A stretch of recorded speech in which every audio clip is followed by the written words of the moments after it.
আপনাদের সবার মনে একটি প্রশ্ন, আমি এই ব্রিফিং শেষ করলে একটি প্রশ্ন করবেন আমাকে, সেই প্রশ্নটির জবাব আমি আগেই দিয়ে রাখছি।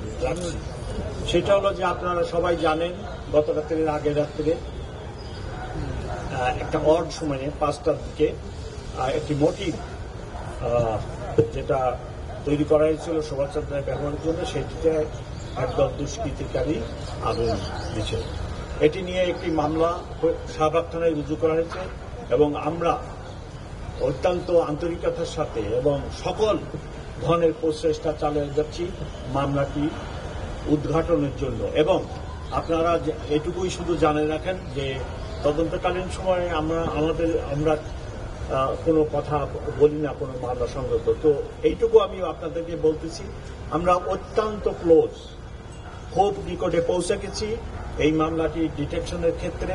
এবং আমরা আশা করতেছি যে শোভাযাত্রার আগামীকাল 9টার আগেই আমরা একটা সন্তোষজনক পর্যায়ে মামলাটা ডিটেকশনের ক্ষেত্রে চলে যাব এবং সম্ভব যদি হয় এই বাই দিস টাইম আমরা এই দুর্বৃত্তদের অ্যারেস্ট করতেও সক্ষম হবে ইনশাআল্লাহ। সো এই ব্যাপারে আপনাদের নিশ্চয়ই কারো কোনো প্রশ্ন থাকবে না। নিরাপত্তা ব্যবস্থা কোনো ঘাটতি নেই। আর আপনি যেটা বলতেছেন এটা তদন্তের আছে, এটা বিষয়টা আমরা খতিয়ে দেখতেছি, এটা আমি আগেই বলছি, খতিয়ে দেখতেছি। তদন্তের সময় আমরা কথা বলতে চাই না, এইটা আমরা খতিয়ে দেখি, তারপরে এটা উদ্ঘাটিত হলে আপনাদেরকে আমরা জানাবো। Okay sir, okay, thank you.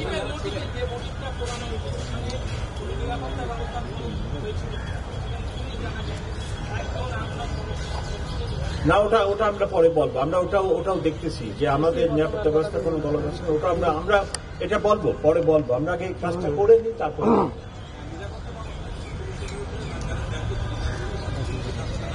এগুলা এখন আমরা কিছুই বলতে চাচ্ছি না, এগুলো আমরা পরে বলবো। আমরা তো এগুলা ইনভেস্টিগেশন সব দিক দিয়ে করবো।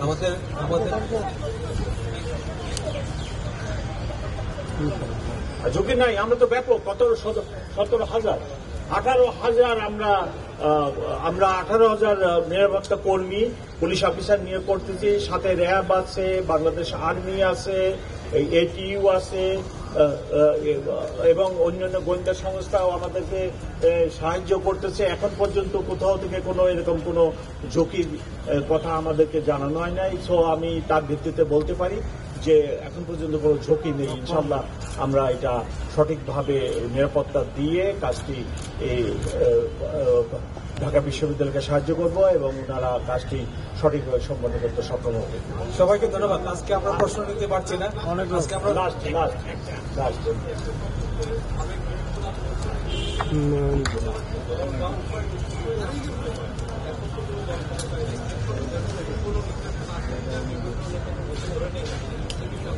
না, আমরা কোনো ওই কাজ করি না, আমরা এই ধরনের কাজ করতেছি না। আমরা 100% পেশাদারিত্বের সাথে কাজ করতেছি, কোনো নজির নাই আমরা কাউকে উঠায় নিয়ে আসি, অপহরণ করি, আটকায় রাখি। আমরা যেটা আইনে আছে আমরা কাউকে আইন মোতাবেকই অ্যারেস্ট করতেছি এবং 24 ঘন্টার মধ্যে আমরা কোর্টের খবর দেবো।